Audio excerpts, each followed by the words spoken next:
The following program was made possible thanks to the generous support of our Kickstarter backers. Well, first Holmes was born, then he got fat, bald, and tired. Sup, Holmes? Beware your host, Jonathan Holmes! Hello, everyone. Thank you for joining us on a special Super Bowl Sunday early morning Sup Holmes with Nayan Ramachandran. That's right. Yeah, you got it. Yeah. I did okay. You're in Japan, so we did for us an early show, 10 a.m. For you, late at night, midnight. Yeah, it's midnight right now, and I actually really have to thank you for doing like something different from what you usually do. Like I know you do 2:30 most of the time, so I really appreciate you accommodating me. My pleasure, and my only true regret having seen you again. We met, I think, once before in 2014, so it's nice to see you again.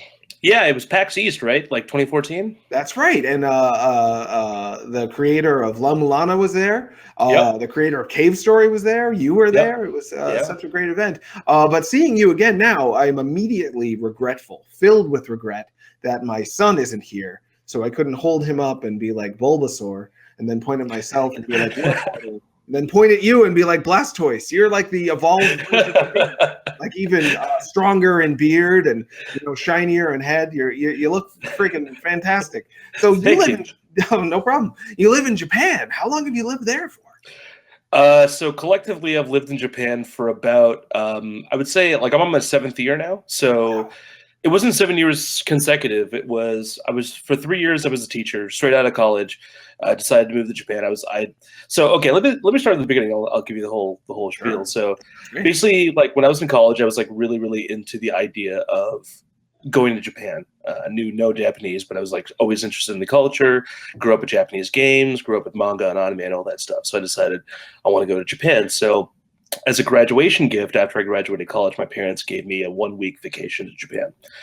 And they said, you should go to Japan. We've got family there. You can stay with them, see if you like it. And if you like it, then you can actually go and apply for teaching jobs.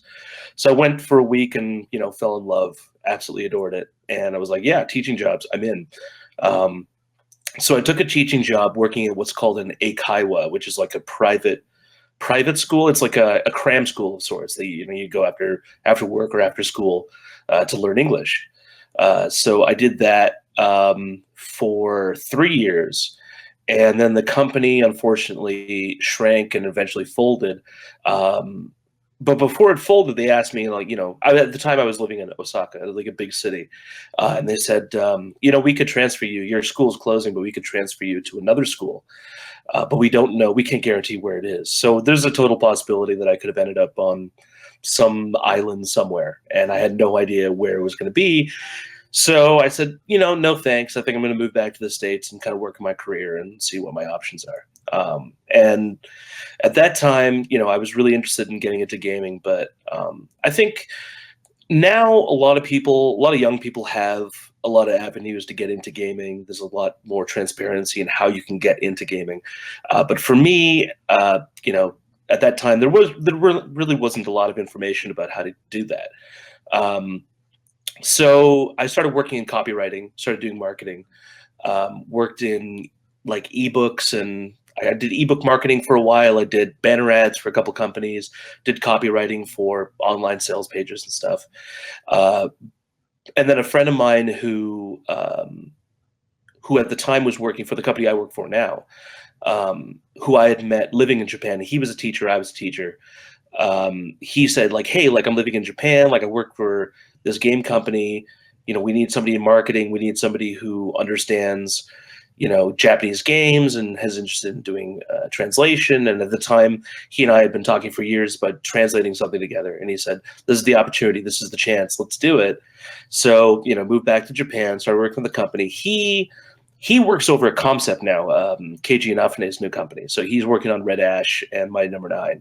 Oh, what's his name? Josh Weatherford. I think you've actually met Josh. I know Josh, yeah. And funny you should mention that. Quick plug. Look at this cool Mighty Number 9 poster. It's pretty neat. Oh, that's killer. That's the box art, right? I think so. It's for this other thing I do, Nintendo Force magazine. Every issue comes with a big old poster. The other side's Minecraft. So that's killer. Yeah, I'm like you. I feel so lucky to be a part of these larger things, doing really cool stuff. I didn't make the poster, but I got to like be a part of the fact that the poster got made. So that's pretty neat. Yeah, I feel pretty good about that. So yeah, Josh Weatherford. I don't know him super well, but I think I've conversed with him before. He was at Playism. He's moved on, and now you are one of the bigger Western names in Playism, as far as I'm aware. We've interacted Yeah. off and on for a little while now.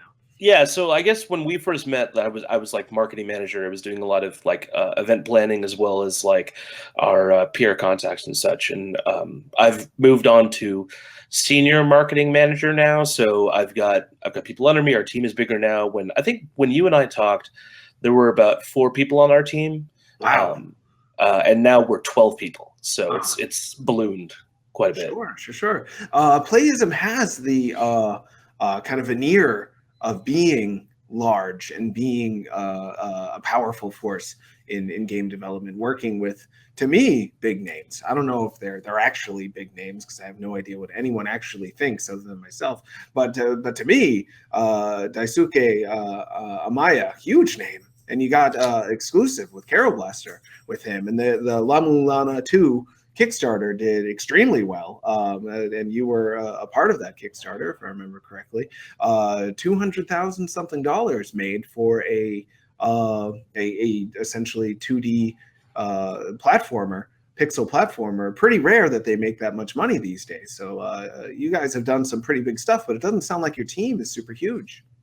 No, so actually our company, like the company Active Gaming Media, which is the sort of the larger company that Playism is part of, is I think it's about 45, maybe 50 people now, but Playism itself is a very, very small department within it. So Activision Media is largely a localization company. They do localization for big AAA games. They work with EA and Sony and all other companies. But Playism was designed to be like indie focused. So what started as like purely indie, where we work only with indie stuff, we've kind of started to grow into sort of passion project stuff. So it's like stuff that we're willing to spend money on stuff that are like dreams for people who love Japanese games. Like, wouldn't it be great if D4 came to PC? And like Swery lives in Osaka, and like we're good friends with him, and we talked to him, and we're like, we would love to bring it to PC. And the future of D4 at that point was very much a big question mark. So that's obviously D4 technically is not indie in so much as Axis is a pretty large company. They work in a lot of licensed stuff, but Swery himself kind of embodies that indie spirit. So we thought it fit with Playism. So we worked on the PC version of D4. We had a great time working on it. It was hard work, but I think it was totally worth it. And that's the kind of vein that we want to move into. Is we don't want to abandon. Obviously, we don't want to abandon the indie developers. Far from it. We still work with a ton of them. We still love working with them, and we do think it's like an important part of Playism. But for me personally, my biggest passion within Playism is going after the titles that when I was in high school or in college, we're like, why is nobody doing this? Like, why is nobody finally bringing this game back? Like, why is nobody like saying like, man, we should totally bring that out? And like working in Playism, you kind of realize the financial realities of certain situations, and you think like, oh, that's why nobody did it. But you know what? Screw it. Let's do it anyway. I think like I believe that like there's just enough people to make it like financially viable to do this thing. And how has I don't know how many details you can get into it, but when I hear somebody tell me like, we've got the attitude of just screw it, we're gonna do it for the passion, I'm always like, awesome. I hope you don't like go out of business next year, because that's like really risky and scary. But at the same time, it looks like Playism has done well. There was huge call, at least from how it looks to me. Again, I can only go by that. People want a D4 on something they owned. People want a D4. They didn't necessarily want to buy an Xbox One for it. Most people have a computer already. So to me, that seemed like a very intelligent and a tactful move to make. And at the same time, one that was rewarding someone who really speaks from his heart. And it's been so fun for me to watch Swery go from kind of this double A, I guess you could say. He was making console games. He's been making them for years, and then slowly like find his true audience amongst weirdos who end up not being as like affixed to the double A or triple A mentality, and they want something. He's only gotten weirder. Like if you go back and play his old games, they were like, you could tell he couldn't help but be strange, but he was trying to like fit in, and like, oh, people like spies now, so he made like a spy game. Like, oh, people like horror, so I'll make a horror game where you drive in a car and talk to yourself for like an hour. It's not scary, it's just fun and light and interesting. And now with D4, it's like the apex of his true personality as a developer. At least that's how it looks to me, and I can't wait to see what he does next. So so you're helping, you're almost aiding and abetting these former like double A or triple A game developers, at least sometimes, find their own voice with marketing and putting them out there and encouraging them to do that instead of sticking with the old traditional Japanese industry design. This new kind of indie design allows them to be who they really want to be. At least that's how it looks to me with folks like Swery. What do you think?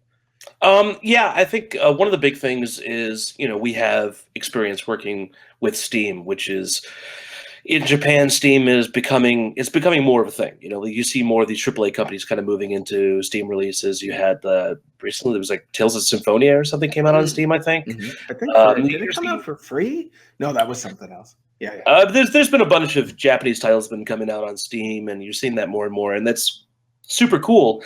But a lot of these companies are console companies. I don't think a lot of people realize like how difficult it is for primarily or only console company to suddenly move into the PC space. There's just everything from development to quality assurance, like understanding how the game is going to run in every system. Like when you have standardized hardware, you can kind of max out everything for one piece of hardware. But then when you're working with a ton of different hardware, you have to be more intelligent about how much resources a game uses, a certain part of the game uses, so that when somebody plays it on like a mid-range system, they don't think like, man, this, how is this game such a resource hog?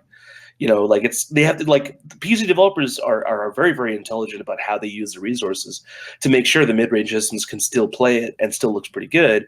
There's a lot of tricks and stuff involved. And with console development, it's all about maximizing the resources that you're given in a sort of finite way.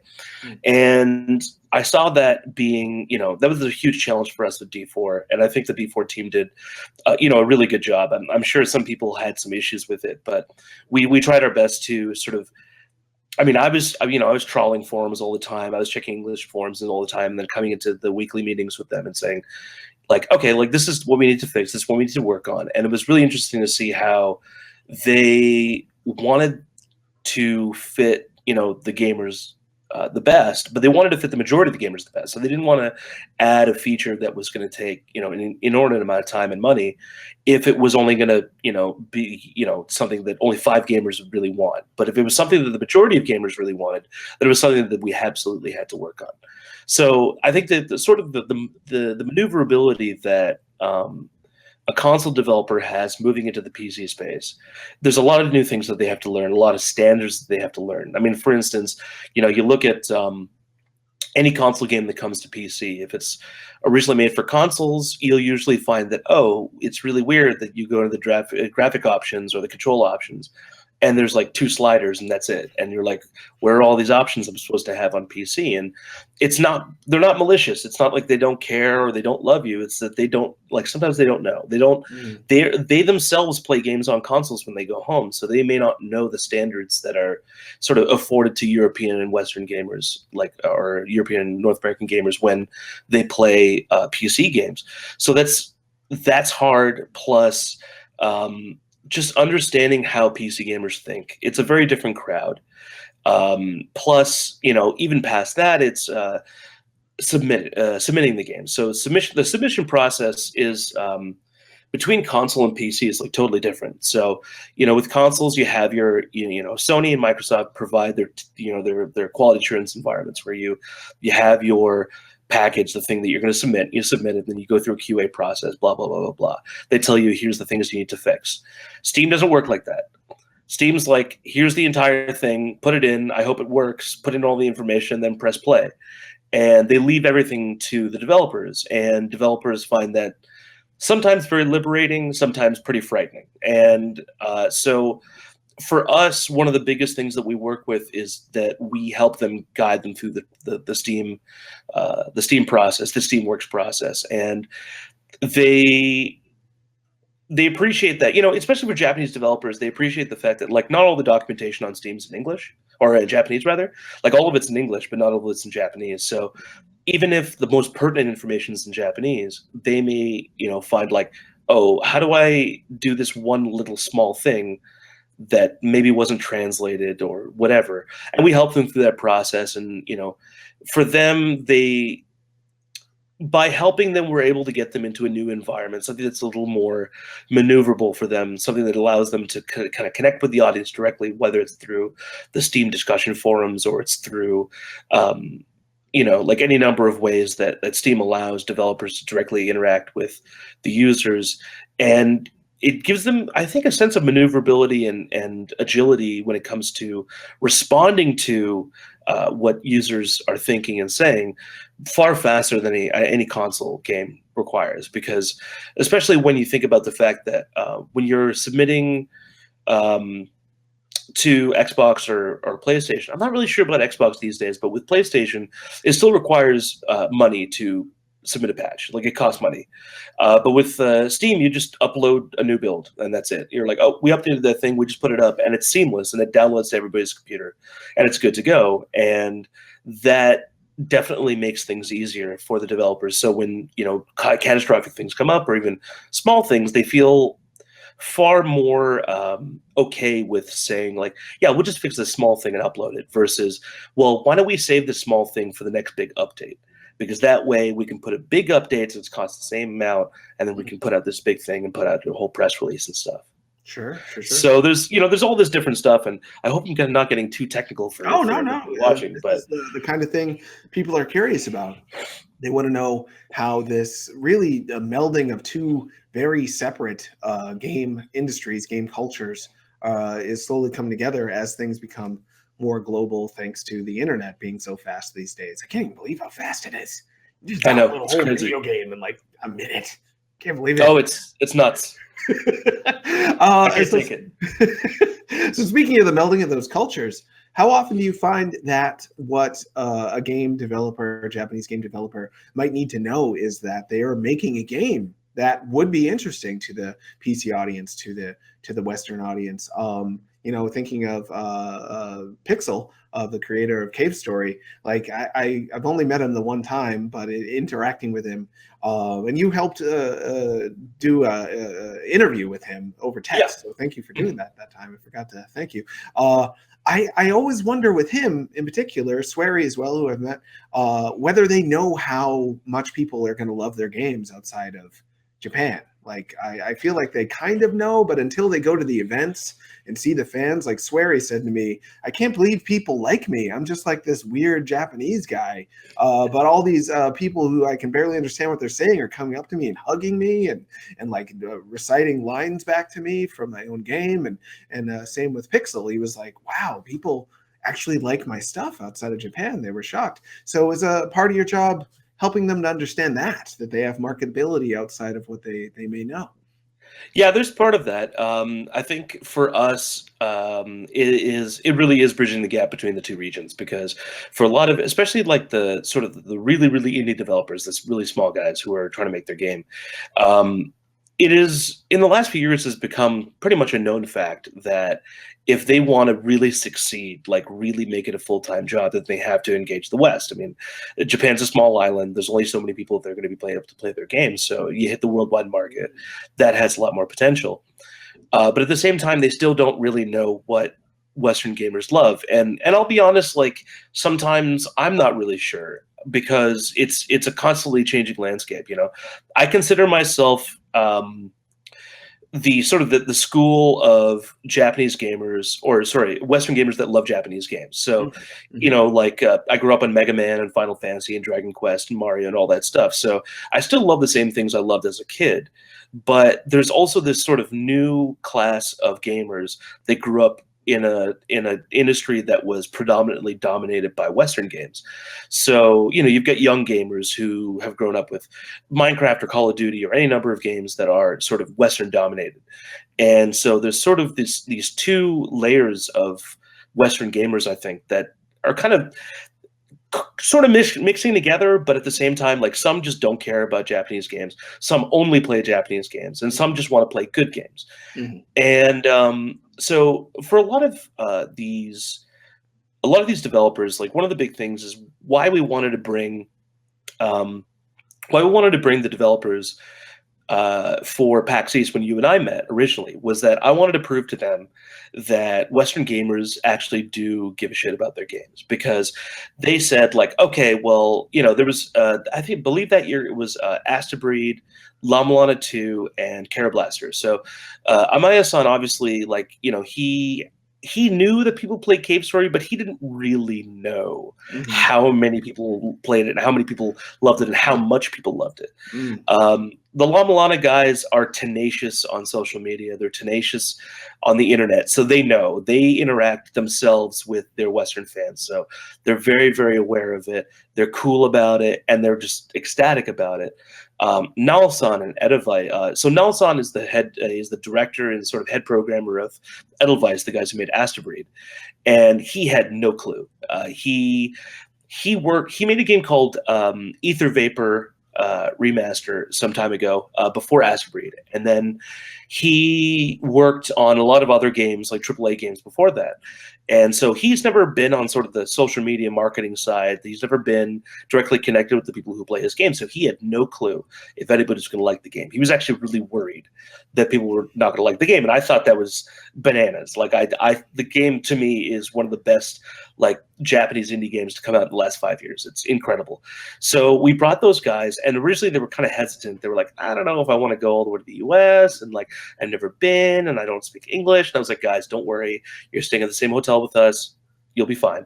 So we're all setting up the booth and everything. And after we set up the booth, it was clear that they're still really worried about it, like not really sure what was going to happen. The La Milana guys were, you know, really cool. They were like, well, we're in Boston. We've never been to Boston, so we're going to go sightseeing. Like that's all they cared about. They knew everything was going to be fine. So they just, like, they went off and, like, did some sightseeing. And you know, the Naol-san was, like, really, really nervous, like super nervous. And Amaya-san was like, I have to work on Karablaster, so I'm just going to go back to the hotel and work. Like, he didn't seem to, like, care. Like, if it was cool, that would be good too. But he was like, I got work to do. If I remember correctly, he was working on the game at the booth. Like, yeah, he was, like, working run on into the a soundtrack bug or something, and he'd be like, yeah, I'll just type in some stuff. Yeah, he was working on the sound. He was actually writing the soundtrack behind the test machine. Like, it was insane. Like, so there was basically, like, I think the whole game was available, but the last 3 levels didn't have a soundtrack. So he was actually working on the soundtrack for those last 3 levels or whatever, like, while people are playing the game at the booth. And they're crazy like that. Like, they're constantly working on the game while they're showing the game. But, like, on the first day when we were showing the games off, they suddenly realized, like, how much people really enjoyed their games. Like, it's not like, oh, we have these, like, weird Japanese games. I mean, like, as far as Japanese games go, they're, like, the least weird games I can think of. I can think of, like, way weirder games from Japan. And, like, the La Milana guys, they got the expected thing. It was, like, just after the Kickstarter. So every time somebody came by and they were like, oh, I was a backer of the La Milana 2 Kickstarter, they, like, shot out of their seats to shake their hands and stuff. Like, they were cool about it. Naol-san from Edelweiss was kind of, like, standing, like, probably, like, 4 or 5 feet away from the booth, just, like, watching, like, people like my game. This is pretty cool. Like really, like, looking on. And I think he said one of his favorite moments was, there was, like, this 6-year-old girl who came up to the booth and wanted to play Astabreed really badly, and she was, like, playing it and having a good time with it. And to him, like, that was the biggest victory he could have had, because he's like, I never thought that my game would ever, like, be in the hands of, like, a 6-year-old American girl. Like, it's so far from what he was like, if I can just get, like, an American guy that likes mechs to play this game, I'll be happy. Like he was so worried that even that demographic, like the core demographic for the game, would not even want to be into it. Mhm. And all of a sudden, he was finding that like this outside of the core demographic, all these different types of people were coming by the booth, and they were really loving it. And for Amaya-san, like one of the coolest things was there were actually some Cave Story cosplayers that came by the booth. And I think that day he was wearing that big. Do you remember he was wearing that frog costume, like this full body frog costume? I don't know if he was wearing when you came by the booth, but he was wearing this full body frog costume, sitting by the desk and just typing, you know. And these Cave Story cosplayers come over to the booth and they come up to me and they're like, "I heard Pixel's here." I'm like, "Yeah, it's the guy in the frog costume," and they're like, "Oh my god!" And they're like so just blown away. And he was like super nice to them. And they're like, "Can you just draw me a picture?" And he was like, "Yeah, sure." And he just took a piece of paper and drew him a picture and gave it to them. And they were like, so happy, you know. But actually, the other story I wanted to tell you, which is really funny, was Tokyo Indie Fest last year, which was in May of last year. Swery was showing off D4 for PC, and so there was Twitch was hosting a party at Tokyo Indie Fest, and Tokyo Indie Fest actually had quite a few Western developers that were showing off their own games. And Swery was basically telling me before the party, he's like, you know, the biggest problem is that, like, you know, I go to shows like PAX. I love PAX. Everybody knows me, but I walk around in Osaka and nobody knows who I am. Like, nobody even is like, oh my God, that's Swery. Like, nobody knows who I am.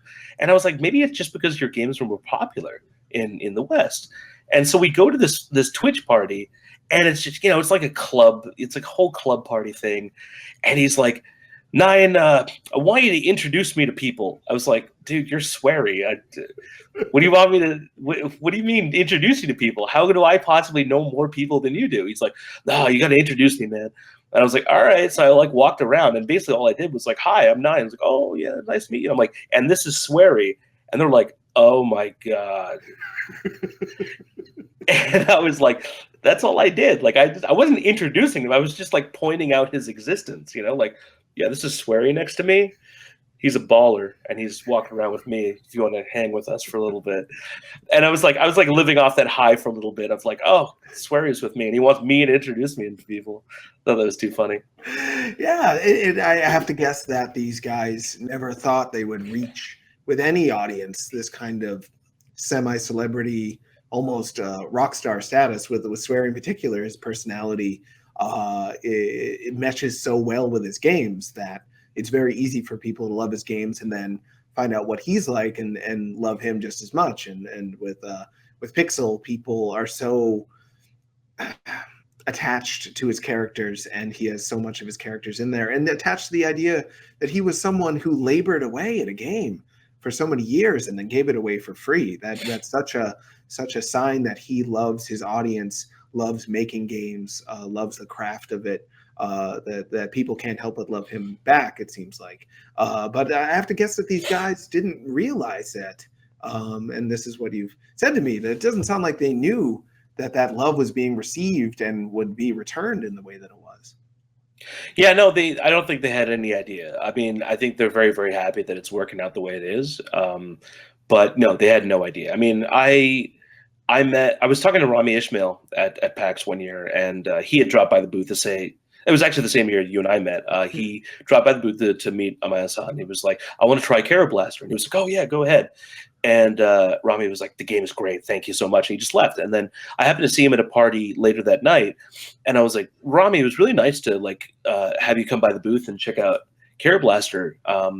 Yeah, I'm sure you're a fan of Cave Story and stuff. He's like, are you kidding me? Like the indie scene wouldn't exist without Cave Story. Mm-hmm. And it was like, I hadn't even thought about that, but I was like, yeah, I guess it wouldn't. I mean, like Cave Story was kind of like the game that taught a lot of people that they could totally just make a game on their own and release it. And it would be, you know, like SNES, PlayStation quality. And you didn't need a team of 50 people to do it. And I think that really like paved the way. But I don't think Amaya-san went into it thinking that. He just made a game because he really wanted to make a game and then gave it away for free because he wanted people to actually try it out. And now he's who he is, Yeah. following that path of genuine love of his craft and love of creating has led him to be able to be the name that he is today. And speaking of that, did how did he? I don't know if you how far back you go with Carol Blaster, but I'm always curious about. I had followed his career. I knew he was working on stuff like I believe a game called Rockfish. I'm not sure if that ever materialized, but how did his relationship with Playism start, and what role did you have in helping him to get Carol Blaster going? Because he just strikes me as a guy whom is so afraid of doing a bad job that it may be hard for him sometimes to fully complete a project and put it out there. Because even now with Carol Blaster, it's like not quite done yet, and he releases the patch with like it's basically a whole new game, whole new difficulty level, new bosses, new stages, new story. It seems like he's never quite satisfied with what he's done. So yeah, how did you start working with him? It was actually it's not quite as interesting a story as I wish it was. We actually just got in contact with him and we were like, hey, we're Playism, like we're just starting up and we're specializing in, bringing these Japanese games over to the West. Localization is our thing, so let us show you like what we worked on. And he was like, yeah, that sounds like a cool thing to do. I'd love to work with you guys. Like, I'm working on a PC/iOS game right now, and I think, PC version I'd love to work with you guys on, and then I'll self-publish the iOS version.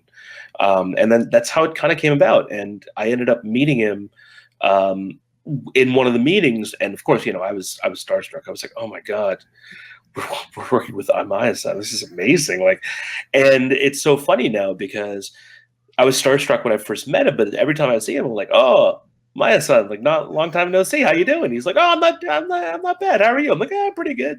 Like, it's just so weird to be in that stage with certain people that at one time you were just like, oh my God, it's that guy who made that thing.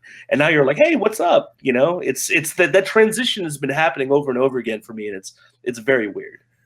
It sounds great though for them to become acquaintances and maybe even friends eventually. Was Playism involved after the switch from Garo Blaster to Caro Blaster, or was it already after Caro Blaster had come to be? Oh, that's a good question. Honestly, my memory fails me. I think the change. We might have gotten involved after the change. Yeah. It's hard to remember. I remember we had a bunch of old assets though, like on our computers at work, that we were like, don't use those anymore. That's not what the game looks like anymore. Stop using them. Actually, that's a good question, but I actually don't remember, honestly. Oh, that's okay. I couldn't help but be curious. That whole process, when we did the interview over text, I tried to elicit questions or do questions that would elicit a response that would really illuminate that and like help me understand why he started a whole game and almost finished it and then was like, nope, and threw out everything other than the frog main character basically. And I asked him and he was just like, yeah, I didn't like it, so I started over. I was like, no, I know there's more to it than that, but maybe it's that simple. I don't know. Honestly, knowing Amaya-san, it pretty much is that simple. Like he's a perfectionist, and he was working on it, and he just wasn't happy with what it had become. And he really cares about moment-to-moment interactions, and like this ledge is too high, or this enemy comes into the screen too quickly, or stuff like that. He's really, really minute about that stuff. Really, very much a perfectionist. That extra mode that took a very, very long time to put together. So, if you think about like the time of the initial release of Caro Blaster on PC, and then you think about the extra mode that came out, that entire span of time, which is about a year, is about as long as he's been working on it.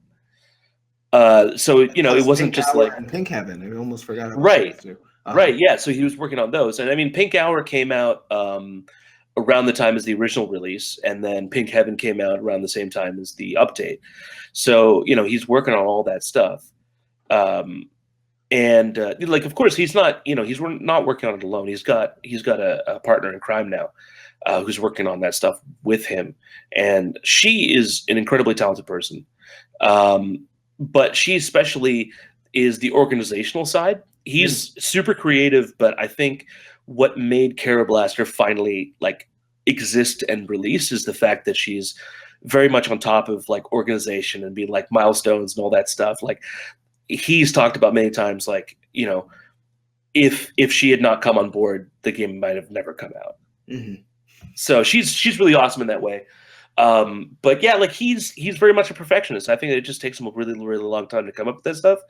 And then, you know, I can understand, you know, as a writer, I can understand, you know, you write, you know, 20 pages of something, you feel like the story is just flowing out of your fingers, and then you get to a point and you scroll back up and look at it, you're like, this is shit. Like, and then you're just like, you throw it away. You're like, what the hell was I thinking? You know, you just throw it in the garbage, but you're like, oh, I feel like I learned something from writing those 20 pages of garbage. I think I'll just start over and write something better. You know? So I wonder if that was the case. I've never really asked him, to be honest.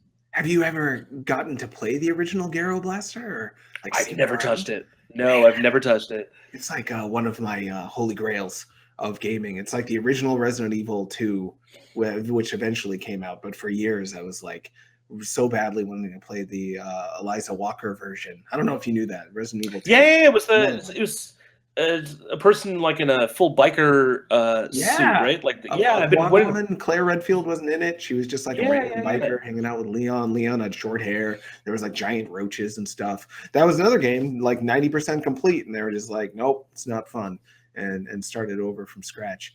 I wonder how often that happens in Western development. Like every example I can think of that happening is in Japanese development. Can't think of a Western example. Yeah, I can't think of a Western example myself. And the funny thing is, every time I think of a Japanese example, it's another Resident Evil game. Like I think about like the 3 iterations of RE4, like right, with like the like evil dolls and stuff. Yeah, there's like the evil dolls and like the ghost with the hook on a chain. And that version looked really cool. I was like, oh, I want to play that. Like the giant turbines. I don't even know what was happening in that, but there's like a mansion and there's like a ghost chasing you with a hook and a chain. I was like, I'll play that. Like that sounds cool. But apparently it wasn't good enough, you know? I mean, but you kind of want to try it anyway. You kind of want to be like, I want to be the judge of how not cool that is. Absolutely. I wonder how. So, future of Playism. Like, what if Playism could get exclusive rights to these weird Resident Evil games for a PC release that no one's ever played? The rejected or trashed Resident Evil 2 and Resident Evil 4. How do you think that would go over?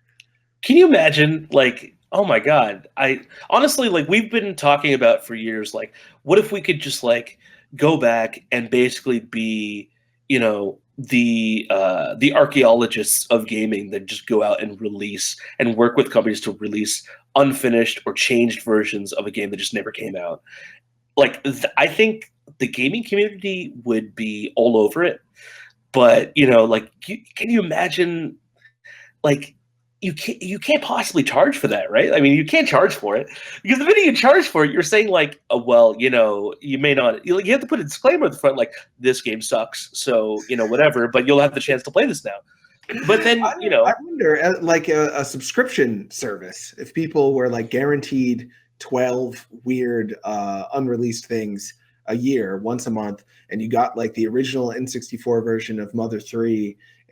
Probably still in Japanese, but like you get to check it out, and that was pretty far along before it was ditched. You got the original Resident Evil 2, you got the original Resident Evil 4, and then the other Resident Evil 4, and then Garo Blaster. Like I would pay $10 a month for that. That's insanity. Like this is actually the most insane and actually really good subscription model I've ever heard of. How do you like that? I think it's totally insane. I mean, I honestly like the idea of spending, you know, $5-10 a month to play a bunch of unfinished stuff that, like, honestly, it probably has a bunch of ridiculous text in it. Like, I'm sure they just had a bunch of filler text, like, this is a text box, and it's like, you know, it's everywhere. Like, 2 people have a conversation. It's supposed to be like this really pivotal scene where someone's dying, and they're like, "You're dying," and he's like, "Yeah, I know." And then like that's all they put in there for now. They're like, "Oh, we'll fill it in the text later once the script is finished."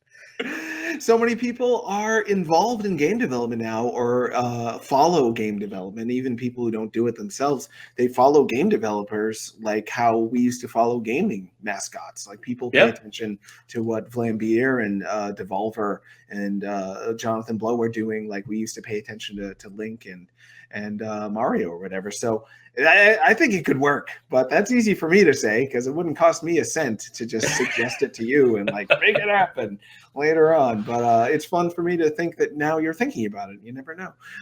So with Playism, where do you see the future? Where would you guys like to go from here? What are you hoping for? We're actually like right now we're going in some really really interesting directions. We're doing some really cool stuff that honestly I really wish I could talk about, but like we can talk about it soon, but just not for the next 6 months. 6 months, 6 months probably. Oh, But we've okay. got some like really really cool stuff coming that's like totally outside of the purview of what Playism is known for. We are working with a ton of Western developers to bring their stuff to Japan. We're working with a ton of Japanese developers to bring their stuff to the West. It's kind of a weird time right now because a lot of the Japanese developers, like Japanese indie developers, they make their demos and their games for Comic Market, which is twice a year, once in September and then once in December. Comic Hit? Yeah, exactly. Mhm. So the problem is because it is like a bi-yearly or biannual, I guess, event, and that's when they sell the game. They don't usually release them online. They're all on the exact same release schedule. So imagine if everybody in the industry started and ended making their games at the same time. Like that would basically mean that there, like some years, nobody would release a game, right? Like because everybody would be working on it at the same time. So it's just one of those years right now where all the big guys have just like when we released like Mitsurugi and Astabreed and Lama Lana and all this stuff, it all came out in the same year, and then all those people are now working on new games. So it's a full year and a half, 2 years maybe, where all of these guys are not releasing anything, and so it's kind of like a lull. And then it's like probably like 2017, even probably like late 2016 is going to be really, really insane for Japanese indie games. There's going to be some awesome stuff coming out. But so Playism is we're kind of like broadening our horizons and working on new stuff, like new ideas. I'm kind of like moving around in a weird way. Like I'm not like I said I'm marketing, but like I'm actually working on a development project right now as well. So it's an internal project, but I designed the core gameplay and I'm doing scenario writing for it. And that's something hopefully we can talk about September maybe. But yeah, it's a huge project. That's gonna be really fun. I can't wait to talk about that. Whoa, are you, is it a solo project or are you No, Yeah. it's an internal project we've got internal development now. So we do Huh. stuff like porting. We do development as well, like original development. So I'm actually working with a portion of the development team in house, and we're working on a game right now. Yeah. How long have you been working on it for?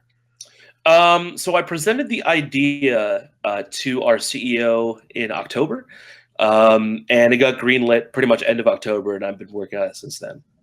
Good grief, that's pretty exciting. Is that the first time you've done your own game design that's been greenlit for a commercial product?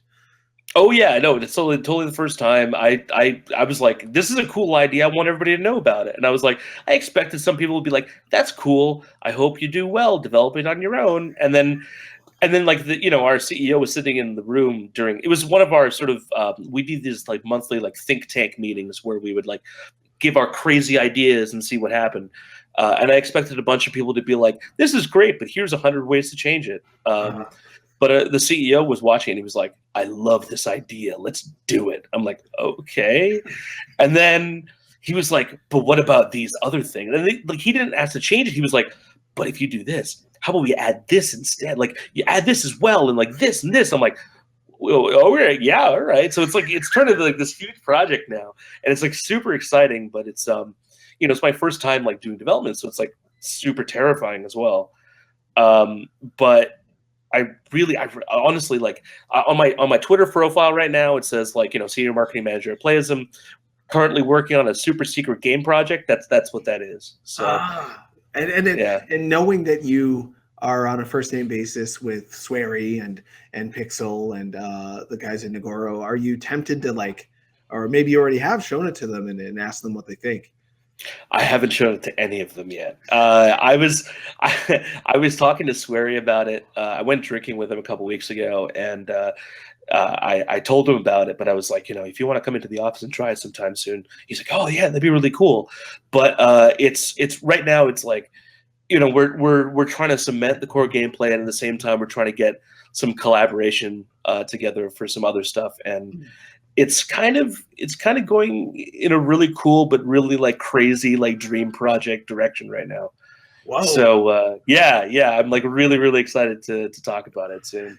Well, I imagine you've met a lot of Japanese game developers at the Tokyo Indie Fest and at Bit Summit that James Milkey was helping to run, and of course at PAX. So have you met like the Million Onion Hotel guys, the Onion Games? Yeah, Kimura-san. Yeah, he's a good friend of mine actually. He's a really cool guy. He's what? So he worked on like No More Heroes 1 and 2 and Shulip and all these games that I like hold up as like some of the most interesting games to ever hit retail like ever. And I've hoped for a team up with Playism and Onion Games one of these days, as well as just on consoles in general. Playism, you have some games on PS4, I think, right? We do. So we recently released a game called Crawler Sigma on PS4, and we also released. Is it out yet? Oh, maybe it's out next week. Mitsurugi Kamui Hikaye on PS4 is an arena-based sort of character action game. And Asked Breed is also out on PS4, and we've got a whole bunch of stuff coming out on PS4, and we're also looking to do Xbox One publishing as well at some point. Cool.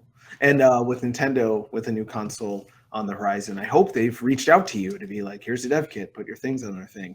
But not yet. What? No, those jerks. No. I'll tell them. No. Not that I know anyone at Nintendo of Japan, but I will let Nintendo of America, the couple of people I know there, that they should get on that, because how else am I going to get Caro Blaster on the NX if not talking to you guys? Oh yeah, well, the funny thing is, Microsoft and Sony were the two that were really easy to get in touch with. But living in Japan, like everybody was terrified to go contact Nintendo because, it's like going and contacting the president of the U.S. It's like, yeah, do you want to work with us? He'd be like, who the hell are you guys? Honestly, Nintendo. I think Nintendo has in the US, Nintendo is like the same as like Microsoft and Sony in terms of like their status as like game companies. Sure. Nintendo is like godlike in Japan. Like we would love to work with them, and I can't really talk about whether or not we are working with them. Sure. But when we originally talked about maybe we should like contact Nintendo, we were all like, so who's going to do that? And it was like stone silence, be like, I'm not. Like, if you want to. I mean, if you get a meeting, I'm going to come, but I'm not going to be the one that contacts them. Sure. Because it's like, yeah. What do you think? Caro Blaster on consoles. Could it happen? I want it so bad. I love computers. Oh, that would be so cool. Yeah, that would be really, really cool. Obviously it's all up to Amaya-san. But I think, Caro Blaster, when it was first shown, even at PAX, it was running with a controller. That's always been the case, and I'm sure that when it's ready and when it's time, that Amaya-san will make the right decision. Because Cave Story, I think, has done pretty well on consoles. It's on what? It's on the 3DS. It was on the Wii. It's on Steam. Yeah. Did it ever come out for PlayStation? I don't think so. I don't think so. I think it was just 3DS and Wii, right? Yeah, I think so. But my understanding, it did pretty well. That's part of why he and Nicholas kept putting it out. So hopefully, man, I would be so depressed if I found out that Cave Story somehow bombed on consoles. That sounds ridiculous for saying it. That can't. That can't be. No. That's like saying a Zelda game came out. Nobody liked it. Like, what? Yeah, it's pretty darn unlikely. Wow. So are there games Playism has done? We've talked about some of the bigger ones that I'm more aware of and are filled with enthusiasm about. But you have a huge catalog now. Yeah. I described you on Destructoid.com. It's kind of pushing towards being not as big as Steam, but as kind of affluent and boisterous, kind of bursting with stuff like Steam is, and publishing music as well. You've got the Caro Blaster soundtrack on there, so you're expanding, and there may be things on there that I don't know about that you would want people to know about. You talked about I want to make sure I say it right. Asta Breed, right? Astro Breed, yeah. What are some other games on there that people may not know about you think they should check out? Oh man, there are so many games that we've been putting out recently that it's kind of my head's kind of spinning. So there's actually a game that's coming out soon on both Steam and Playism that people should definitely check out. We're putting it out soon. We've been working really, really hard on it. It's a 3-part episodic RPG miniseries of sorts. It's a pixel-based RPG. It's called Lie Eat, Lieat, and Lie Eat is sort of set. It's a mystery of sorts. It's a little more of an adventure game than you would see in most RPGs. It's not a lot of grinding and stuff, but it's a story about a dragon that eats lies. Eats lies? Yeah. Whoa! So Yeah. if you speak an untruth, it'll eat it? Yeah. Yeah. And do you play as the lie-eating dragon, or do you just know them? No, you play in a party of 2. There's a mysterious character, and then there's one who's a human who's basically he's a dragon disguised as a human. So that's actually originally we were thinking about like an interesting way to package it, because it was originally released as like 3 individual parts, and we thought like, maybe we should release the first part and then release the next 2 together as DLC or whatever. We thought like, there's no point. I mean, we wanted people to play the whole thing, and it's designed to be played the whole way. So it's actually all 3 parts are together as one for one price. I don't want to get it wrong, but I believe it's under $5 for sure. Really, for light? Yeah. So it's totally worth playing. Actually, I'm pretty sure the Steam page is up right now. So if you want to add to your wish list, you're welcome to do that. It's a super cool game. That plus, boy, we've been putting out so many things. I've been thinking about the Japanese side so much. We recently put out the Japanese version of Dread Out, the horror game. We recently helped put out the Japanese version of I Am Bread. Oh, okay. So, Yeah. I am for people who don't know, please tell us about I Am Bread.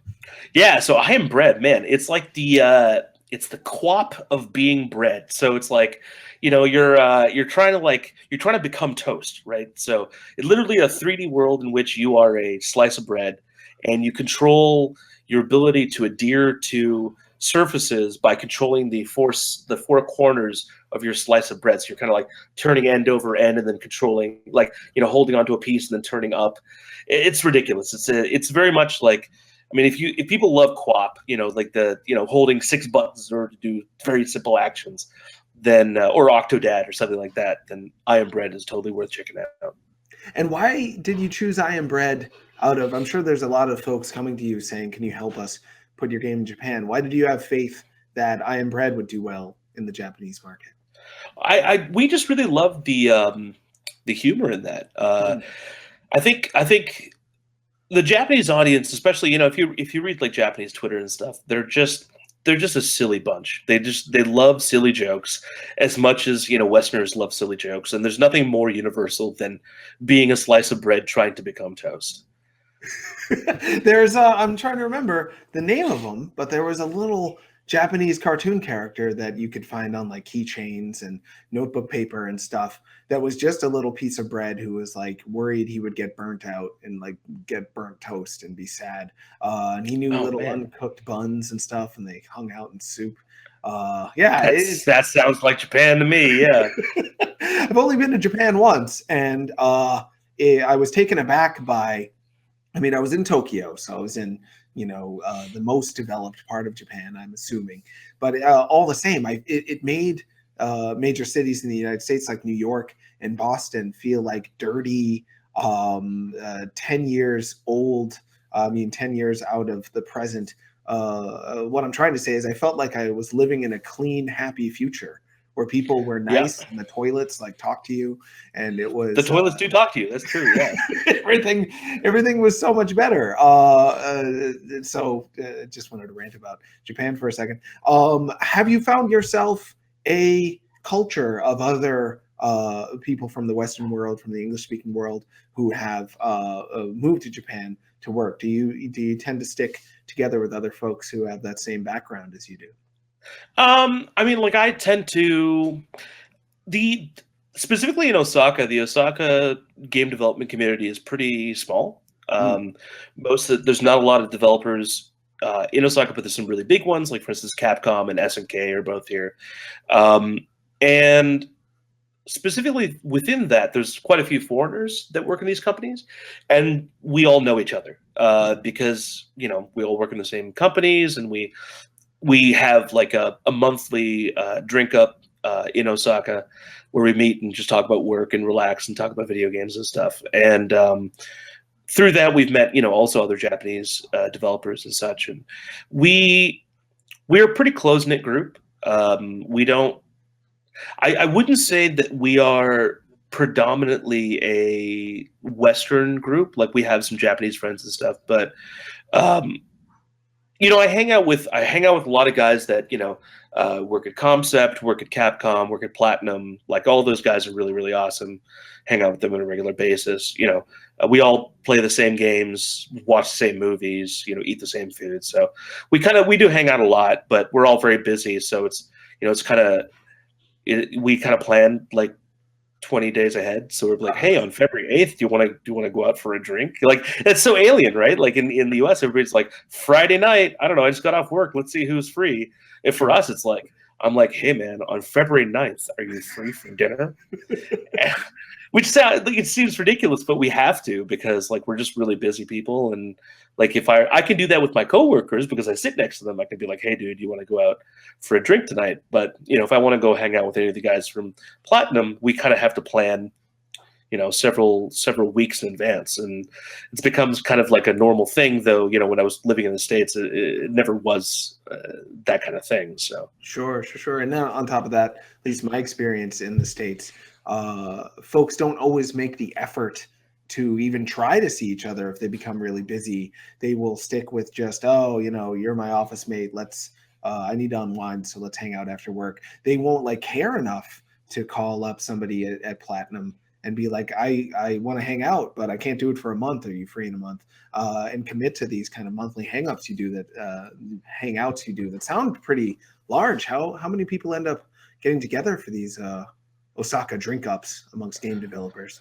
Well, the Osaka drink up is a specific one. It's called Kantaru, and it's like it originally started in Tokyo. The Tokyo one's called Otaru, and the Osaka one was started by Ben Judd, who used to work at Capcom, now works over at DDM, and he started as a sort of like, well, if Tokyo can do it, Osaka can do it better. There's a little bit of a rivalry there. And so it started as a weekly thing, and then I think a lot of us just got really busy, so it became monthly. But we always meet at a specific bar, and we always like get together, and we just kind of like have a few beers and hang out. But outside of that, like hanging out with the guys that work at other game companies, it's mostly just the fact that if we don't hang out, we'll never see each other. So, we just, we'll send each other like a tweet or a message on Hangouts, one day and be like, hey, I'm going out with this guy. You want to come out too? And it kind of just like getting together when we have a few moments. And it's usually like, it's a good chance for us to unwind and like talk work stuff without having to worry about like who's listening. You know what I mean? Like it's just a chance to just like kind of like not just vent, but just like talk about like the common experience between working in development or publishing or whatever between companies, and just kind of being able to relax about it and kind of like talk to somebody who's going through the same stuff and having a good time with it. But Playism is such a unique company. I don't know of any other company quite like it. When you're hanging out with somebody at Platinum, sure they're worried, like, are we going to do justice to the Teenage Mutant Ninja Turtles, or are we going to find a publisher for this weird game we want to make? Whereas you at Playism, you can just be like, I just discovered this super weird game at Comic Cat, and we're just going to publish it. We're not even worried about it. We're just going to put it on the store, guys. I imagine in some ways you may be the envy of some of these other developers who have a different kind of pressure hanging over their head. No, truly, that is the truth at some level. I think, though, as we've grown and we've started to really think about like how to grow as a group, some of those pressures start to come on us as well. Sure. We have to start thinking about the profitability of certain titles and what we're going to bring out and what's our next step, and at the same time, like working on the development stuff that I'm working on right now, like a lot of it is like, what direction do we go in? Like, what's going to be in service to the gamers that we're trying to, connect with. And so I'm sort of, I guess, what they've been dealing with for some time now, I'm starting to step into that territory. But at the same time, I do get to enjoy the sort of the dream releases of like, yeah, that sounds super cool. That's a game. I don't know. It's like $2. Release it, and so it kind of keep my feet in both worlds, where I get to say like, yeah, that's cool, weird pixel horror game, put it out. And then the other thing of like sitting in a room being like, oh my God, like, is this demographic even gonna like this game? Like, what do we need to change? What do we need to keep? And like, do we stay true to this or that? So it's kind of like a weird mix of both worlds, to be honest. That sounds great, because I imagine it'll help you appreciate both worlds for what they offer and also what their challenges are all the more. Yeah, that sounds good. I had a great what's swirling in my head right now is Mother 3. And I'm trying to think of anything to ask you about it, because people are talking about it. There's a lot of things swirling I was going to move forward with, but I'm having trouble articulating, and I'm all out of coffee, ran out. So no. I'll just spit it out for funsies. People are talking about Mother 3 finally coming out in the United States. As someone who's done localization, translation, understanding the different cultures, understanding what's acceptable in Japanese culture in terms of cultural norms and whatnot, and the United States. I don't know if you played Mother 3. I should probably say I did. Yeah, I did. Yeah. Yeah. Do you think it'll come out in the United States? And do you think they would have to change a lot in order to, like if Playism was tackling that, which would be my preference, to be frank, if Nintendo just call up Playism, be like, here's an NX dev kit, put Mother 3 on here. We won't touch it. We won't take responsibility for all the controversy that may come up afterwards, because the game has some stuff in it that my understanding is Nintendo of America may be afraid that attaching their name to that stuff will tarnish their reputation, cause controversy, whatnot. So what do you think of that? What if you were involved? I mean, I'll be honest. I think in the case of Nintendo of America, I think their sensibilities are they have a certain sort of MO in terms of what they want to do, and I really respect what direction they want to go in, and that doesn't always like mesh with what Nintendo of Japan just does. Like Nintendo of Japan is just like, yeah, we're gonna make another game with Itoi-san. It's gonna be what he wants to make, and then Nintendo of America may have looked at it. This is all speculation on my part, but they may have looked at it and said like, oh, well, this is really neat, but what about this, and this, and like, that's not really doesn't fit our like family friendly Disney-esque image, and like, I don't know, this is kind of difficult, blah blah blah. It's hard to speculate really if that's really the case, given that like Bayonetta 2 has come out at this point. So Nintendo of America is probably not the same company it was like 25 years ago when they had to change, iconography and Dragon Quest so that it didn't look like a church when you saved and stuff like that. But I imagine that, honestly, in the case of Mother 3, like, from what I've heard, and mostly what I've heard has not been people that I know in Japan, it's all been what everybody else is seeing on the internet. It's funny, like, Nintendo was like, they're soundproof. Like, I know people who work in Nintendo Japan, and I've heard jack shit. Like, they don't say anything. Like, there's people with like Capcom and Platinum and like SNK, and I hear stuff from them all the time. Like, all the time. I know all kinds of stuff. Nintendo, I don't know anything. So everything I'm saying, I will say, put on the record and say, everything I'm saying is based on stuff that everybody else has seen. So it's all like internet stuff. Like, honestly, the first time I heard about Mother 3 possibly coming out, I was checking Twitter on my phone walking to work. So it wasn't like any sort of like insider info. It was like, oh, I'm reading the same thing everybody else is reading right now.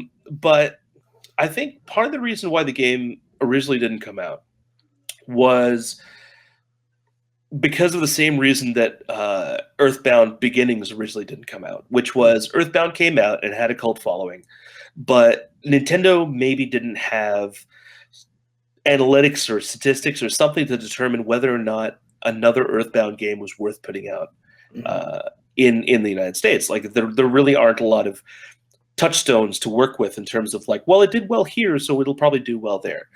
And I wonder if at some level putting out, Mother or Earthbound Beginnings, Mother 1, was them testing the waters for like, do people really want another Earthbound game? And I mean, if you're like if you're an Earthbound fan, you're obviously like internally yelling, yes, of course we do. But like you have to understand, like I'm sure you understand this, but I think a lot of other gamers need to understand that like when you're sitting in a room and you see 5 internet posts or even 100 internet posts that say, my God, why won't you release this game already? That's still only 100 people. And you have to think about like selling way, way, way more than that. And I can understand why for a long time they were apprehensive about releasing it, especially because, I mean, if you look at Earthbound and then you look at Mother 3, they're not the same game, right? Like Earthbound is far more grounded, I think. Like it's grounded, but with like weird space stuff. And like Mother 3 has like stuff like there's the people that live in a giant seashell, and then there's like this jazz concert in the mountains, and it's like it's super weird. It's like it's way weirder than Earthbound was, but also like weirdly like more heartwarming than Earthbound was. Like it kind of takes all of those different elements and like takes them to 11 in a way that like makes it like a very, very unique game. But I think that makes it also for a very dangerous proposition for Nintendo, because if they're looking at demographics, they have to certainly look at like, okay, what other game like this has come out that did well in America? Well, there is no other game like it. So what the hell do you look at? Like what analytics do you look at to see if it's going to sell well? So, I mean, clearly they were like, oh, well, we've already got Earthbound Beginnings translated. It was translated years ago and they just never released. Why don't we just put it out on Virtual Console and see who buys it? If people buy it, then we'll put out Mother 3 through the same Virtual Console system. This is what a lot of people are hoping. They're thinking. Yeah. My thought is Earthbound Beginnings definitely the safest game in the trilogy. In terms of content, there was nothing in there that would get headlines on Fox News saying, Nintendo is promoting X, Y, or Z thing. That in Mother 3 you see a kid's butt. In Mother 3, a merman robot kisses everybody in the party and they blush. Like little things that to us are like not gonna cause controversy, could be blown out of proportion by the media. Maybe even game blogs would do that, and that would cause Nintendo to say not worth the backlash. So no thanks. I wonder. I hope for the best there. We'll see what happens. I love the story of how Itoi got involved with Nintendo. He was a TV show host and like essayist, and he loved Dragon Quest, so he was like, can I make a game with you, Nintendo? That's of course not exactly how it happened, but a abridged version. I wonder about Playism doing that. Are there any Japanese celebrities like Bob Sapp? Can Playism make the Bob Sapp game? Do you know who Bob Sapp is? That would be the best thing. No, actually, of course I know who Bob Sapp is, because when I'm in the train station all the time, I see Japanese people come up to me and ask, are you Bob Sapp? Well, that's one of the other things floating in my head. Unrelated to game development, just being a brown-skinned Westerner in Japan. I'm, of course, curious about what that experience has been like for you. But before we get to that, Bob Sapp, he's a guy who I, through coincidence, met before he became a celebrity back when he was just playing football. Really? Yeah, he's picked me up and thrown me. And it was hilarious. It's all on video. It was on a TV show. It was on years ago. But I followed his career since then because I got to spend the day with him. Like easily one of the funniest people I've ever met. Just constantly had me cracking up. He's still a celebrity in Japan. He's still pretty big. I haven't, I'll be honest, like I don't watch a lot of Japanese television, so I don't know. But his name is definitely still on the lips of Japanese people. Like, I mean, people shit, it was only like 6 months ago that I was in the train station and somebody asked me if I was Bob Sapp. So clearly he's still in the Japanese zeitgeist.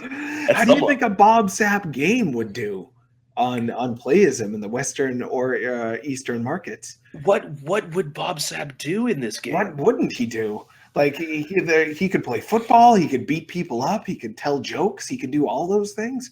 I don't know. I'm tempted to pitch this to you now. Well, if you call the game "What Won't Bob Sapp Do," I think it would do great. I think it sounds like a game that I would play. Well, we'll see about that. I'll see if I can get Bob on the horn. I think he's probably too big of a deal these days to talk to me, but I think he remembers me. It was years ago now. So yes, back to the other question. How has it been for you outside of the game development world, just as who you are fitting into Japanese culture? How has that felt? Well, okay, so I like living in Japan. I mean, like I never feel like I don't know. I don't feel like I'm ostracized for sure. Like I don't feel like, oh man, nobody wants me here. Like I have plenty of wonderful people in my neighborhood where I work, like all over Osaka. Very, very nice people. But you never really blend in. You never really can. And I was hanging out with a couple of guys from Platinum actually over last weekend, and I said, like, it's really amazing that no matter how long you live in Japan, there are both cultural reasons and laws in place to make sure that you never really become Japanese. Like I can never become a. Oh yeah, I mean I can never become a Japanese citizen. Like that's impossible. I wasn't. Yeah, no, it's totally impossible. I can never become a Japanese citizen. But it has its advantages, as one of the guys from Platinum said. Like, how do I say this? You can never be Japanese, but you also get afforded a lot of things by being a foreigner. For instance, you can get away with all kinds of stuff just because they think you don't know what you're doing. Like I could. Like we can, I mean, one of the things that actually you'll notice if you hang out with anybody who's lived in Japan for a long time, especially in the game industry, is they have no internal monologue whatsoever. It's completely disappeared. People don't whisper anymore. We talk about the raunchiest, worst shit constantly in a loud voice because nobody can understand us. So we we just talk about stuff. Like while I'm like paying my bill or like buying a drink or something, like we're just talking about things that like you'd be like, oh my god, like you can't. What would people think? You're talking about this in public? It's like, oh, nobody can understand us. But every time I go to GDC or PAX or E3, I have to constantly be like, okay, I have to remember everybody here understands what I'm saying. So if I need to say something really bad, I have to say it in a quiet inside voice. Or I have to like whisper it to that person. I can't just say it out loud like, wow, blah, blah, blah, blah. And like not have like three people just gasp like, oh my God, I can't believe you said that in public.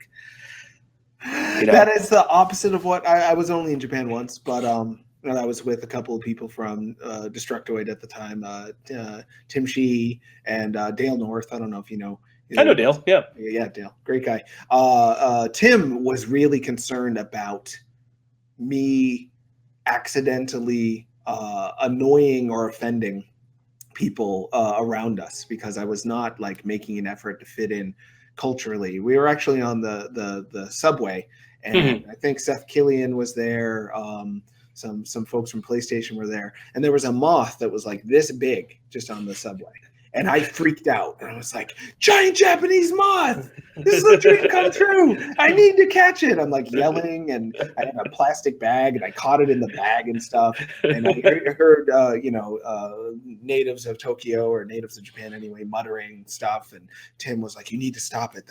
You're really getting on their nerves. You're making foreigners look bad. And I'm like, I am bad. I don't care. This is like my chance. I'm never going to be back here again. I need to catch this moth. So for me anyway, the fact that I may have, people may have been thinking negative things about me because I was a foreigner and like saying them. It didn't hurt me too much because I didn't live there. Like if I was discriminated against for being a gaijin or whatever, I was just moving back to the United States in 14 days, so it wasn't a thing. But for you, do you ever feel like fitting the stereotype, the negative stereotype of an American or a foreigner is something you want to avoid, or something that you fear being discriminated against for? Oh, absolutely. I mean, your case wasn't so bad. You were just shouting and trying to catch a moth. But like, there are times when like we've had people visit, and they kind of fit in the stereotype of like, this is a wonderland. I'm American. I'll never be back here, and I'm going to do a whole bunch of stuff that, like, because Japanese people are too polite, they're not going to tell me not to do. And they'll do stuff like there was a guy that I met who we went to this bar, and then he started drinking a beer, and then he just walked out with the glass. And he was just walking down the street drinking a beer. And, like, drinking outside is not illegal in Japan, but stealing a glass from a bar totally is illegal. And we were like, dude, no, just take it back. Just take it back to the bar. He's like, screw it. I'm in Japan. And I was like, no, you're just giving us a bad name, man. Like, when you just like treat this like theme park that you get to leave and not have to deal with the consequences of people thinking you're a piece of crap, like, you're just giving us a bad name. Like, we try very hard, like, not to fit in, but to just live by the societal norms that are present in Japan. I mean, saying excuse me when you bump into somebody, or, keeping your voice down at certain times, or like observing certain like norms. We're not asking, everybody who visits to speak perfect Japanese or whatever, but like, treat it like you would treat your own country, like, and it's whatever. Like, even now, I live in Japan. I'm loud. I realize I'm a loud person, but I try my best. But it's not the same as like, hey, I just stole this beer and I did it because screw it. No one's going to arrest me. I'm an American in Japan. Like, when people treat it like they're like too big for Japan, like it's their playground, they can do whatever they want. That's what really pisses off, I think, a lot of people who want to make Japan their home, whether or not it's semi-permanent or permanent.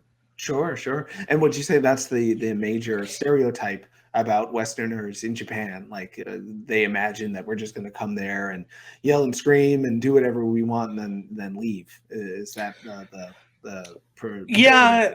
I think at some point, in some way, I think the stereotype is that we're going to come, we're going to take what we want, and we're going to leave. We're like a swarm of locusts that just comes in, destroys what we don't want, take what we want, and leave.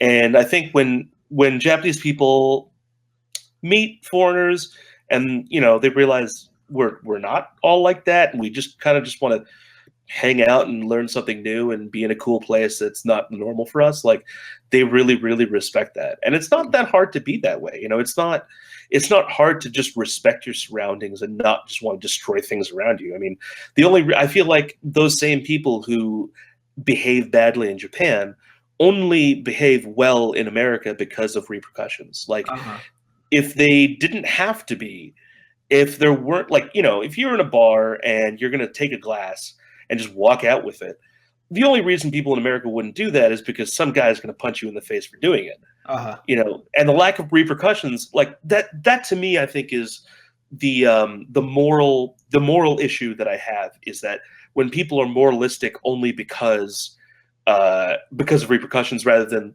being moralistic for being a good person. Sure. And that kind of bothers me, because you wouldn't do it at home. You wouldn't do it in your favorite bar. Don't do it in my home. Like, it's, like, you wouldn't come into like my house and take a crap on the carpet. So, like, don't do that in the bar that I go to on a regular basis, because these jerks you're talking about, and I will call them jerks, I will be frank. The only reason they wouldn't take a crap on your carpet is because they want you to like them, and they don't want you to punch them in the face and kick them out.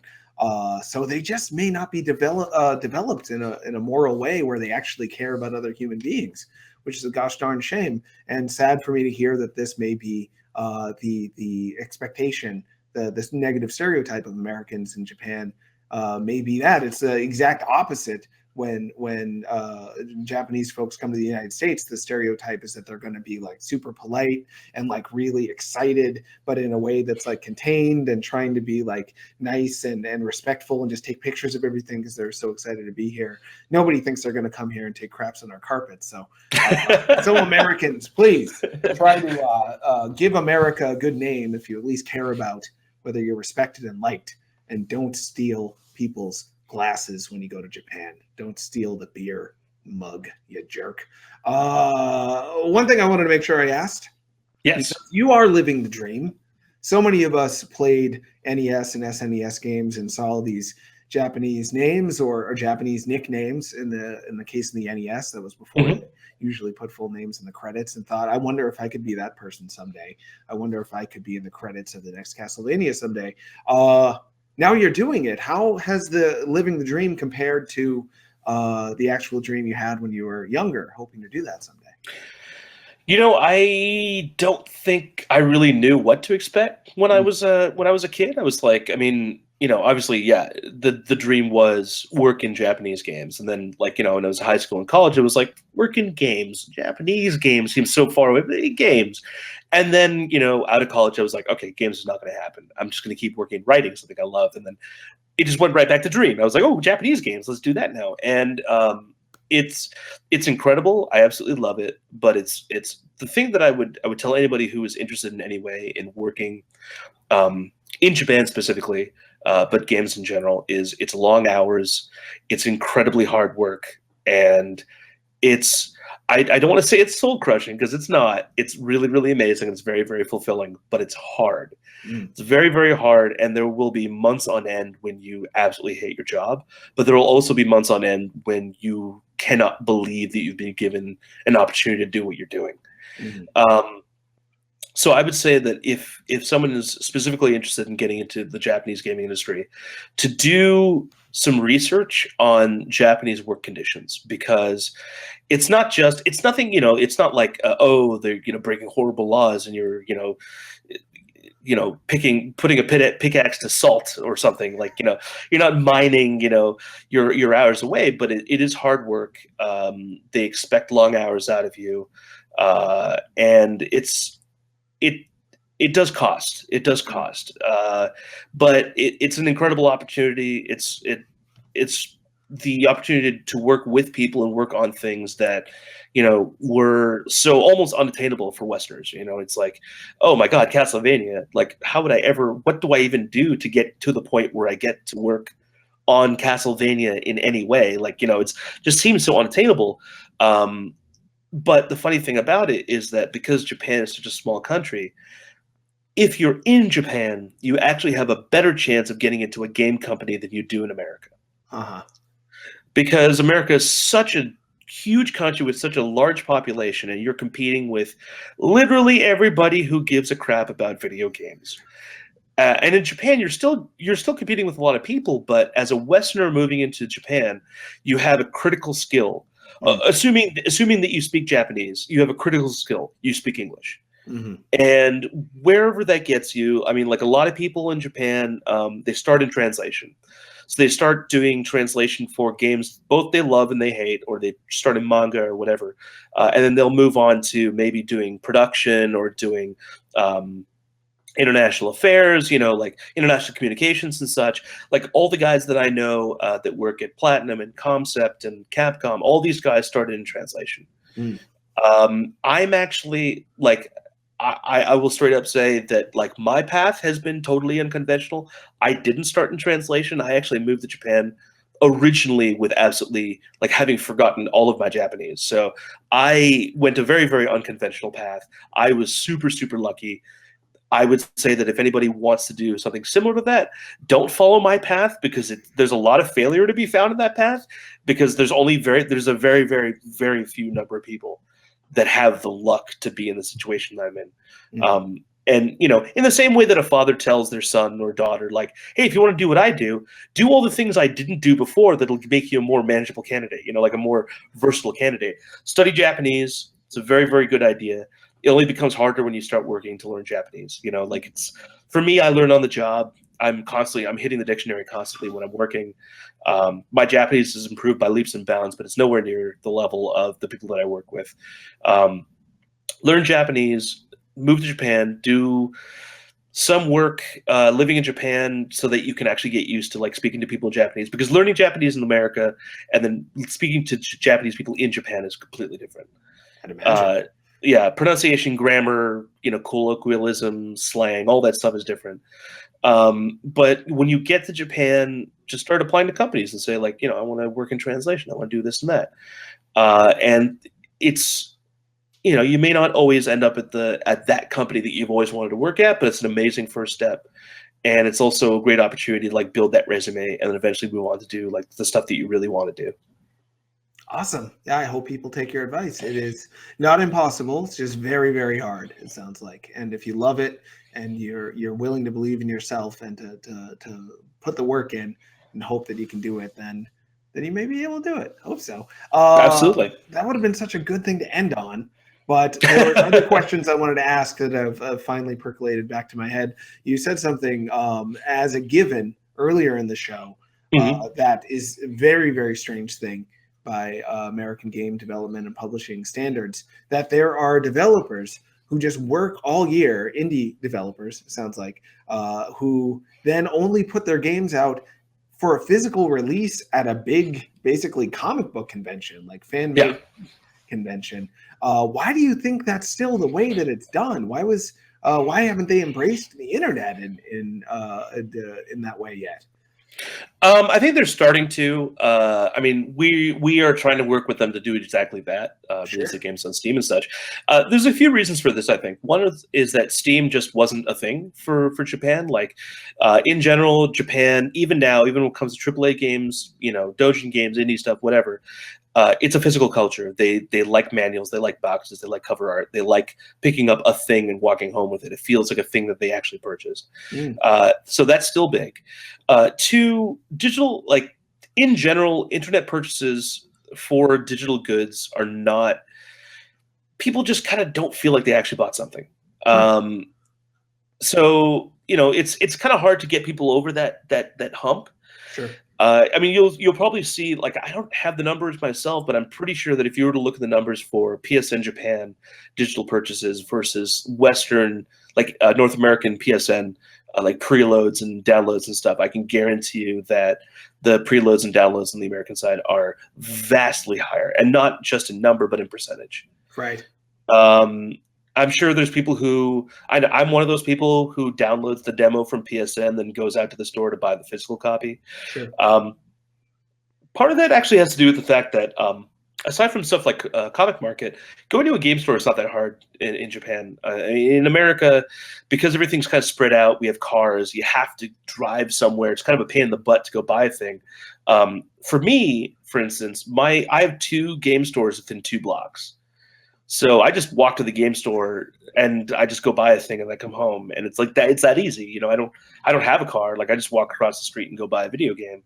This is further proof that Japan is the future I want to live in. Let me tell you, you'll have a blast. Yeah, I hope so. I'll never get to do it, but I can dream. I can dream the United States will eventually catch up to Japan in those ways. And it sounds like Japanese culture, games, otaku stuff, fantasy stuff. It's not the same sort of squirreled away. You keep all your video game statues and memorabilia like hidden in the closet. It sounds like it's a lot more out there that people are willing to display that stuff as a part of a mainstream accepted thing. Totally. I think one of the major reasons for this is that while gaming is starting to become far more mainstream in the West, I mean, like we're seeing that, like, being into programming and video games is not like in high schools now. It's like a cool thing. Like when you and I were kids, it was we had to pretend we didn't like games so that like girls would maybe look at us. Like I mean, that's right. I mean, you remember those times? I mean, like I've told the story on the show a few times. Yeah, of how I brought Parappa the Rapper with me on a date once, and the girl never talked to me again. So yeah, it can go very, very poorly, but that is changing. But I'm not sure if, and this is about Eastern Western audience again, I'd love to get your perspective. It seems like Japan has always been accepting of the idea that, like, yes, fantasy is for adults.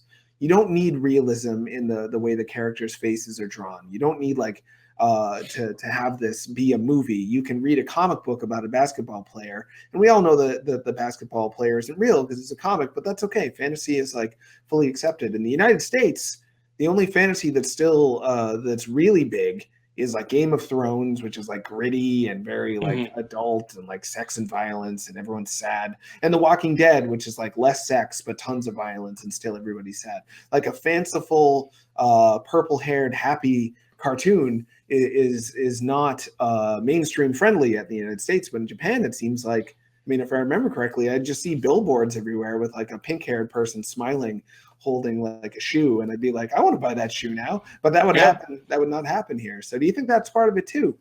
That there's just an embrace of fantasy in Japan that's different than here. I think part of that is true. I think one of the big things also is that in game culture and in like otaku culture in general, women are actually a big part of it. Like women buy a lot of otaku stuff. Like women are actually some of the biggest buyers for mobile games in Japan. They're the ones who are catered to for a lot of media. So games, movies, shows, all kinds of stuff, which is why, and then, you know, you have the hardcore otaku core group, which is both women and men. It's not as one-sided, I think. Not to say that, you know, like Western media is one-sided and that women don't partake, but I think in Western media, like companies, they believe that men are the ones partaking in stuff like Game of Thrones or in video games and such, and then like women are like, you can play some PopCat games, I guess, but like. In Japan, it's always been the case that, like, I mean, you know, I've gone to like manga and anime stores where they have like a level with like figures and stuff, and like they'll be like this is actually the funniest thing to me is I went to a store once looking for, I think I was looking for one of the Ease games on PC, and inevitably there are always like these like high rises where you have to go through several floors, and each floor is like a theme. And of course, there's always like the hentai floor, right? Like there's always the hentai floor. And inevitably, every time I need to buy something, I have to go past the hentai floor. And I'm like, all right, well, I guess, yeah, okay. And so I'm going up the escalator, and every single time I'm there are tons of women there. Which is not what people expect. Like, people are just like, oh, I'm sure it's a bunch of, like, fat, lonely nerds up there. I'm like, I mean, yes, them too, but like there are actually quite a few women who are, and they're not like, you know, there are plenty of women who go to and look at, you know, the the muscly dude mangas and stuff, but there are a lot of women who will actually go and be like, man, that girl figure with giant boobs and the rest of her skin exposed is really hot, and it's like. It's just a completely different, like culturally, it's completely different. Like it's they just look at things differently, and all of that stuff. Like they just perceive it differently. It's so hard to explain it because you know everything that that is presented from Japanese otaku culture that is, you know, people are like, oh, that's weird, that's pervy, or like, wow, that's so sexist and stuff. I can tell you for a fact that in Japan, men and women are partaking equally of all of that stuff.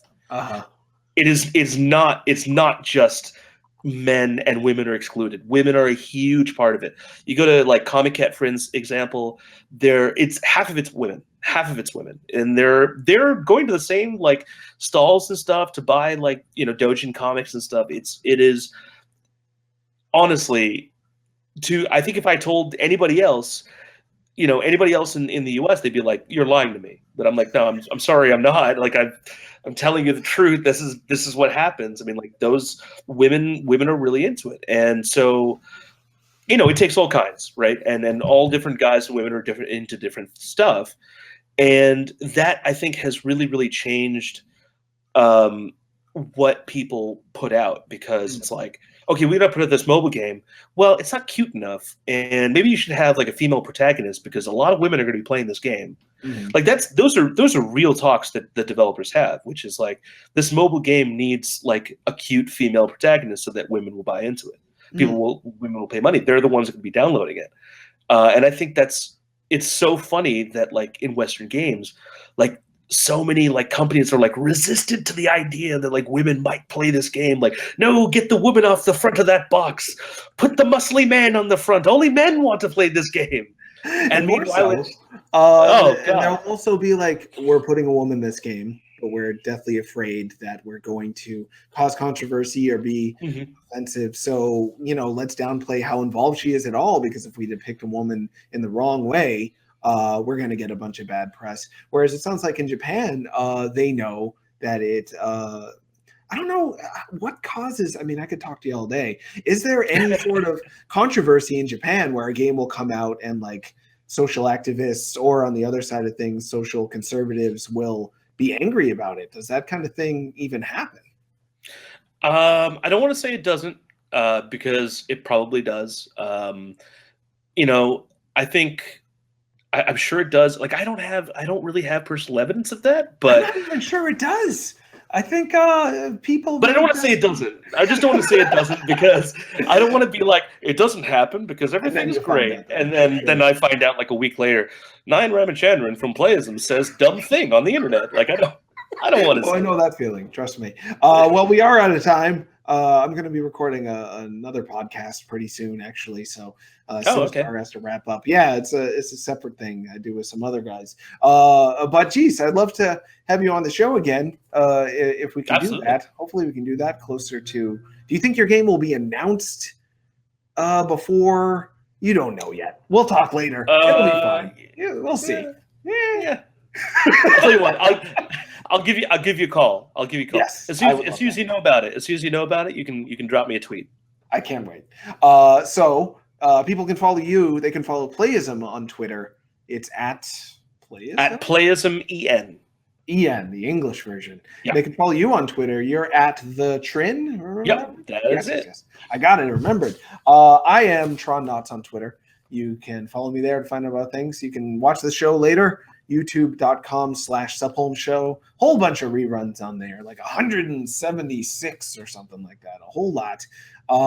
We've had a lot of great people on the show. We've had one of your concept pals. I never say her name out loud. I only Oh, read it. Dita. Yeah. He was on the show. That was a great episode too. So more about living in Japan from her. If you found this episode interesting, you might like that one. You can listen to it later on iTunes or Libsyn.